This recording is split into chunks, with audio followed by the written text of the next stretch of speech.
Hi friends, இன்னைக்கு ஒரு Sunday தான். இன்னைக்கு ஒரு சண்டே மத்தியானம் ஸ்பெஷல் சமையல் என்ன அப்படிங்கிறத பார்க்க போகிறோம். ஸ்பெஷல் அப்படின்னா உடனே நம்ம கல்யாண சமையல் மாதிரி பண்ண போகிறது இல்லைங்க. ஆஸ் யூஷுவல் கொஞ்சம் ரெகுலர் ரெசிபிலேருந்து கொஞ்சம் சேஞ்ச் ஆகி டிஃப்ரெண்ட்டான ரெசிபிஸ் அப்படிங்கிறது தான் என்னுடைய கான்செப்ட்.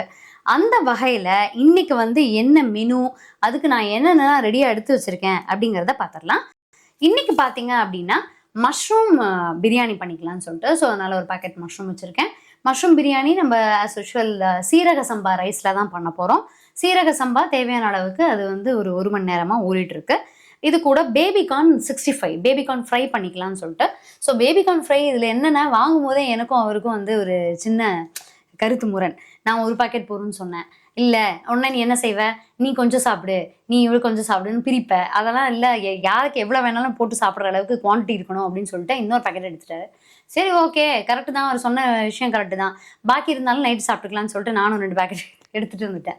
ஸோ 2 பேக்கெட் பேபிகார்ன் இருக்குது. இதை வந்து நம்ம ஃப்ரை பண்ணிக்கிறதுக்கு யூஸ் பண்ணிக்கலாம். பிளெயின் கிரேவி, ஏன்னா எப்பயுமே நம்ம வந்து மஷ்ரூம் கிரேவி பண்ணுவோம், பன்னீர் கிரேவி பண்ணுவோம். இந்த தடவை அந்த மாதிரி எதுவும் இல்லாமல் பீஸ் கிரேவி அதெல்லாம் எதுவும் இல்லாமல் பிளெயினாக வந்து கிரேவி பண்ணிக்கலாம். ஸோ அதுக்கேற்ற மாதிரி தக்காளி, வெங்காயம் எல்லாம் ரெடியாக இருக்குது, பூண்டு, இஞ்சி எல்லாமே. அப்புறம் இன்னொன்று வந்து பார்த்தீங்க அப்படின்னா தயிர் சேமியா. ஸோ தயிர் சேமியா, மஷ்ரூம் ரைஸு, அப்புறம் இன்னொன்று நம்ம கோதுமை மாவு வந்து கொஞ்சம் ஃப்ரிட்ஜில் இருந்தது, பிசைஞ்சு வச்சது. அதனால் சப்பாத்தியும் போட்டுக்கலாம். ஒரு 5-6 சப்பாத்தி மட்டும் போட்டால் கூட பரவாயில்ல அப்படிங்கிறதுனால சப்பாத்தி மாவு இப்போ தான் நான் ஃப்ரிட்ஜிலேருந்து எடுத்து வச்சுருக்கேன். மாவு பிசைகிற வேலை இல்லை, சப்பாத்தி மட்டும் இட்டு கடைசியாக போட்டால் போகிறோம். இதுதான் நம்ம தயிர் சேமியாவுக்கு. நார்மல் சேமியா, அந்த ஒயிட் ரக சேமியா எல்லாத்துக்குமே தெரியும், நிறையா பிராண்டில் வருது. அதில் வந்து நான் ஒரு பாதி பாக்கெட் தான் எடுத்து வச்சுருக்கேன். ஸோ அதனால் தயிர் சேமியாவுக்கு அது ரெடியாக இருக்குது. இப்போ நான் இன்றைக்கி என்ன பண்ண போகிறேன் அப்படின்னு பார்த்தீங்கன்னா, எதையுமே ஃபஸ்ட்டு வந்து இனிஷியலாக அடுப்பில் வந்து ஏற்ற போகிறதில்ல. முதல்ல வந்து எல்லாத்தையுமே நறுக்கி வச்சிடலாம் அப்படின்னு பிளான் பண்ணியிருக்கேன். ஸோ ஒரு 10-15 நிமிஷம் டைம் எடுத்துகிட்டு கடகடன்னு எல்லாத்தையும் க்ளீன் பண்ணி வரிசையாக எல்லாத்தையுமே நறுக்கி வச்சுட்டு ஒட்டுக்கா வந்து சமையலை ஸ்டார்ட் பண்ணிடலாம் அப்படின்னு பார்த்துட்டு இருக்கேன். ஸோ எல்லாத்தையும் நறுக்கி வச்சுட்டு பார்ப்போம். ஃப்ரெண்ட்ஸ், இப்போ பேபிகார்ன் ஃப்ரைக்கு வந்து பேபிகார்னை வந்து நறுக்கிட்டு இருக்கேன். இது தண்ணியில் விடாது, ஆஸ் யூஷுவல் நார்மலாக தான் இருக்கும். ஸோ இப்போ 2 வகையாக நறுக்கலாம். இப்போ நான் பார்த்தீங்க அப்படின்னா வந்து ரவுண்டாக ஃபஸ்ட்டு நறுக்கியிருக்கேன். அதாவது இந்த பேபிகார்ன் இருக்கு இல்லைங்களா, அந்த ஒரு லைன் மட்டும், அந்த முத்துக்கள் வந்து வர ஆரம்பிச்சிருக்கு இல்லையா, அதில் ஒரு லைன் மட்டும் இப்படியும் நம்ம வந்து நறுக்கிக்கலாம். இல்லை அப்படின்னா நீங்கள் அந்த மாதிரி நீளமாக நறுக்கலாம். நான் வந்து இப்போ ஒரே ஒரு இது மட்டும் அப்படி நறுக்கி காமிக்கிறேன். ஸோ இப்படி வச்சு பாதியாக நறுக்கி சின்ன சின்ன பீஸாக இந்த மாதிரி. ஸோ இந்த மாதிரி நீள வாட்டிலையும் நம்ம வந்து பண்ணிக்கலாம். அது நம்மளோட இஷ்டம் தான். எந்த மாதிரி வந்து நீங்கள் ஃப்ரை விரும்புகிறீங்களோ அந்த மாதிரி வந்து நம்ம போட்டுக்கலாம். ஸோ நான் சும்மா இதை மட்டும் வந்து அப்படி நறுக்கியிருக்கேன். பாக்கியெல்லாம் நான் ரவுண்டாக தான் நறுக்க போகிறேன். இதையும் வந்து நம்ம மாவில் போட்டு பொரிச்சு எடுத்துக்கலாம். ஸோ 2 டைப்பு, அது நம்மளோட இஷ்டத்துக்கு பண்ணிப்போம். முதல்ல இது எல்லாத்தையும் பேபிகார்னை ஃபஸ்ட்டு நறுக்கிட்டு அதுக்கப்புறமா நான் வந்து மஷ்ரூம்க்கு வரேன். ஃப்ரெண்ட்ஸ், காய்கறி எல்லாத்தையுமே நறுக்கி வச்சாச்சு. ஒரு 15 நிமிஷம் ஆச்சு. என்னென்னலாம் பார்த்துக்கலாம். ஸோ பேபிகார்ன் நறுக்கியிருக்கேன். அது இடையில நறுக்கும் போதே உங்களுக்கு கூட டிஸ்கஸ் பண்ணிட்டு தான் நறுக்கினேன். இன்னொன்று பார்த்தீங்கன்னா வெங்காயம், பெரிய வெங்காயம். இது வந்து மஷ்ரூம் பிரியாணிக்கு ஒரு பக்கம் நல்லா மெலிசாக நறுக்கியிருக்கேன். இன்னொரு பக்கம் பார்த்தீங்க அப்படின்னா கிரேவிக்காக வெங்காயம் கொஞ்சம் பெருசாக நறுக்கி வச்சுருக்கேன். மஷ்ரூம் ஒரு பக்கம் நறுக்கி வச்சாச்சு.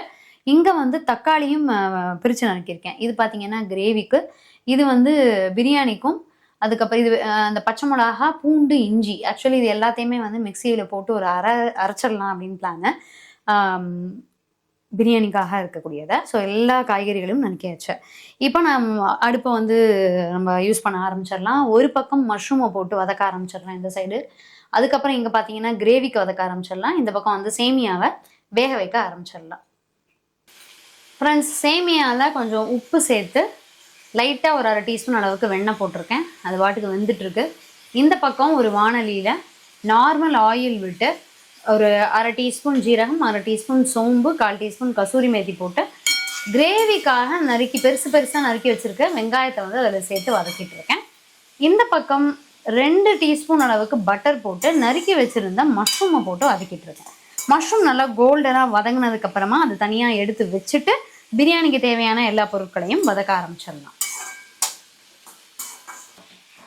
சேமியா ஆஃப் பண்ணியாச்சு. சேமியா நல்லாவே வெந்துருச்சு. அப்புறமா இது கொஞ்சம் ஆறுனதுக்கப்புறமா இல்லை தயிர் எல்லாம் போட்டு பிசைஞ்சு தாளிச்சிக்கலாம். சேமியாவோட அளவு அதிகமாக இருந்ததுன்னா கொஞ்சம் எடுத்து வச்சுட்டு கூட இன்னொரு நாளும் நம்ம நாளைக்கு கூட பண்ணிக்கலாம், எப்படின்னு பார்த்துப்போம். ஸோ இங்கே வந்து கிரேவிக்கு நான் என்னென்னலாம் சேர்த்துருக்கேன் அப்படின்னு பார்த்தீங்கன்னா, வெங்காயம் வதங்கினதுக்கப்புறம் தக்காளி சேர்த்துட்டு, கொத்தமல்லி பொடி, கரம் மசாலா, சென்னா மசாலா, அப்புறம் காஷ்மீரி சில்லி பவுடர், தேவையான அளவுக்கு உப்பு எல்லாத்தையும் போட்டு வதக்கிட்டு இருக்கேன். இது ஒரு 5 நிமிஷம் வதக்கினதுக்கப்புறமா இதை ஆஃப் பண்ணிவிட்டு நல்லா வந்து நம்ம அரைச்சி எடுத்துக்கலாம். அப்புறம் இங்கே வந்து மஷ்ரூம் நல்லா வதங்கிடுச்சு, நல்லா கோல்டனாகவே கிடச்சிருச்சு. இப்போ அந்த இடையில பார்த்தீங்க அப்படின்னா அந்த ஓரமெல்லாம் கோல்டனாக இருக்கும் பாருங்கள். ஸோ அந்த மாதிரி எல்லாம் வதக்கி எடுத்தாச்சு. இது ஒரு தட்டில் எடுத்து வச்சுட்டு பிரியாணிக்கு தேவையான எல்லா மசாலாக்களையும் ரெடி பண்ணிவிட்டு பார்க்கலாம். ஸோ மசாலா என்னென்னலாம் ஆட் பண்ண போகிறோங்கிறத நான் ஆட் பண்ணுறதுக்கு முன்னாடி உங்களுக்கு காமிக்கிறேன். மஷ்ரூம் வதக்கின அதே வானலியில் ஒரு 2-3 டீஸ்பூன் அளவுக்கு வெண்ணெய் போட்டாச்சு. இதில் பார்த்தீங்க அப்படின்னா 3/4 டீஸ்பூன் ஜீரகம், 3/4 டீஸ்பூன் சோம்பு, சும்மா ஒரு 1/2 டீஸ்பூன் அளவுக்கு கசூரி மேத்தி, ஒரு பிரிஞ்சி இலை, மராட்டி அன்னாசி மொக்கு, மராட்டி மொக்கு, ஏலக்காய், பட்டை, கிராம்பு. ஸோ இதுதான் வந்து ஃபஸ்ட்டு ஆட் பண்ண போகிறோம். இது நல்லா வந்து வதங்கட்டும். இது வதங்கினதுக்கப்புறமா நம்ம வந்து வெங்காயத்தை ஆட் பண்ணிக்கலாம். ஸோ வெங்காயம் ஆட் பண்ணி முடிச்சுட்டு நம்ம என்ன பண்ணிக்கலாம்னா, இந்த நான் ஏற்கனவே சொன்ன மாதிரி இந்த தக்காளி, பச்சை மிளகா, இஞ்சி, பூண்டு இதை வந்து மிக்சியில் நல்லா பேஸ்ட்டாக அரைச்சி எடுத்துக்கலாம். பேஸ்ட் இந்த சென்ஸ் அந்த தக்காளியினுடைய தண்ணியே போகிறோம். இப்போ இது வந்து ஆறுனதுக்கப்புறமா மிக்சியில் போட்டு நல்லா பேஸ்ட்டாக அரைச்சி அதுக்கு தேவையான அளவுக்கு தண்ணி விட்டு கிரேவிக்கு ரெடி பண்ணிடுவோம். வெங்காயம் மசாலாவும் நல்லா வதங்கிடுச்சு. தக்காளி, இஞ்சி, பூண்டு, பச்சை மிளகா எல்லாத்தையும் அரைச்சி விழுதை வந்து இதில் ஆட் பண்ணிடுறேன். ஸோ இது நல்லா பச்சை வாசனை போக வதங்கட்டும். இது பாதி வதங்கும் போதே நம்ம வதக்கி வச்சுருக்கக்கூடிய மஷ்ரூமையும் அதில் சேர்த்துக்கலாம். ஸோ இப்போ பார்த்தீங்க அப்படின்னா மஷ்ரூம் இங்கே இருக்கு இல்லையா, அதையும் இதில் ஆட் பண்ணிக்கிறேன். அது கூட வந்து நம்ம என்னென்னலாம் சேர்க்கணுமோ பிரியாணி மசாலா, கரம் மசாலா, மஞ்சள் பொடி, மிளகாய் பொடி, கொத்தமல்லி பொடி என்னென்னலாம் ஆட் பண்ணணுமோ எல்லாத்தையும் ஆட் பண்ணிக்கலாம். அதில்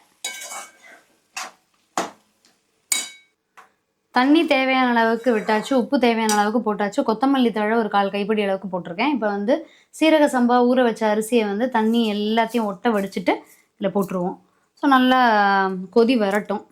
ஹை ஃப்ளேமில் வச்சு கொதி வந்ததுக்கப்புறமா சிம்மில் வச்சு மூடி வச்சு அப்படியே நம்ம வந்து வேக விட்டுற வேண்டியதான்.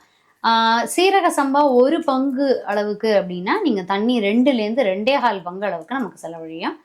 அதுக்கேற்ற மாதிரி நீங்கள் வந்து யூஸ் பண்ணிக்கோங்க. நம்ம பயன்படுத்தக்கூடிய அரிசியினுடைய பழைய தன்மை, பிராண்டு அதுக்கேற்ற மாதிரி கொஞ்சம் சேஞ்சஸ் இருக்கும். அதனால் அது நமக்கு தான் தெரியும். அதுக்கேற்ற மாதிரி நம்ம இது பண்ணிக்கலாம். அதை க்ளோஸ் பண்ணி எடுத்து வச்சுக்கலாம். இங்கே வந்து ஆற வச்ச அந்த கிரேவிக்கான கலவையை மிக்சியில் போட்டாச்சு. இது நல்லா அரைச்சி எடுத்துருவோம். அடுத்தது நம்ம பேபிகார்னுக்காக ரெடி பண்ண வேண்டியதுதான். பேபிகார்ன் ஃப்ரைக்கு வந்து மாவை ரெடி பண்ணிடலாம்.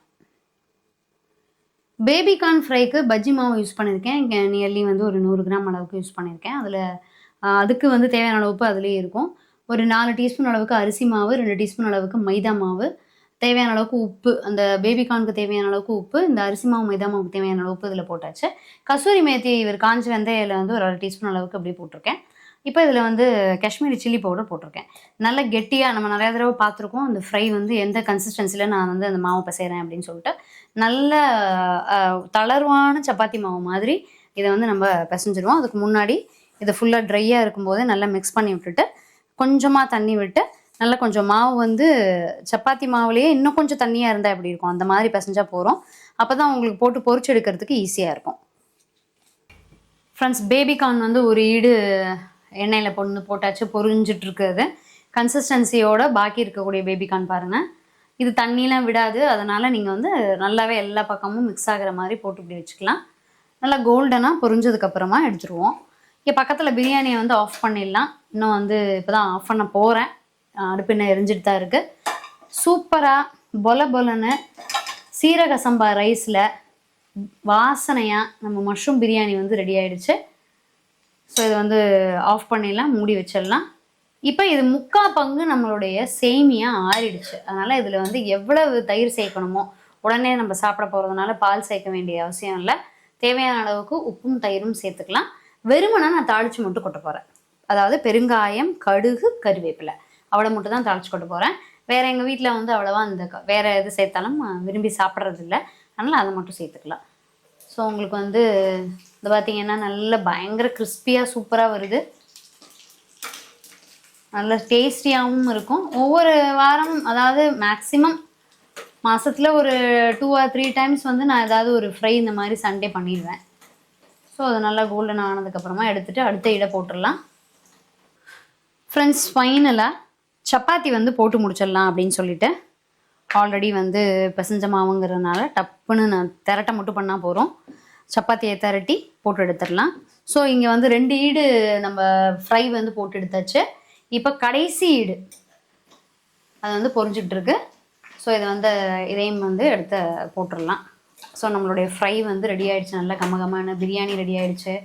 தயிர் சேமியா பார்த்தீங்க அப்படின்னா தாளிச்சு கொட்டி வச்சதுக்கு ஏற்கனவே சொன்ன மாதிரி கடுகு, பெருங்காயம், கருவேப்பிலை, அவ்வளோதான். அதே மாதிரி பிளெயின் கிரேவியும் வந்து ரெடி ஆகிடுச்சு.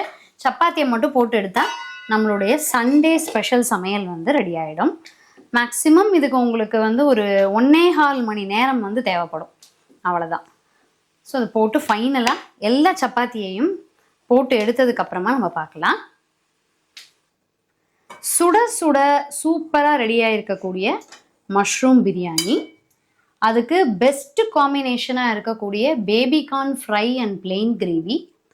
அந்த பிளெயின் கிரேவிக்கு இன்னும் நல்லாவும் இருக்கக்கூடிய main dish chapati and also சேமியா, தயிர் சேமியா.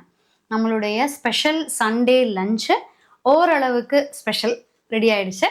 நீங்களும் இந்த மெனுவை ட்ரை பண்ணி பாருங்கள். ட்ரை பண்ணி பார்த்துட்டு எப்படி இருந்ததுன்னு சொல்லுங்கள். இன்னும் ஒரு நல்ல அருமையான வீடியோவில் சந்திக்கலாம். தேங்க்யூ.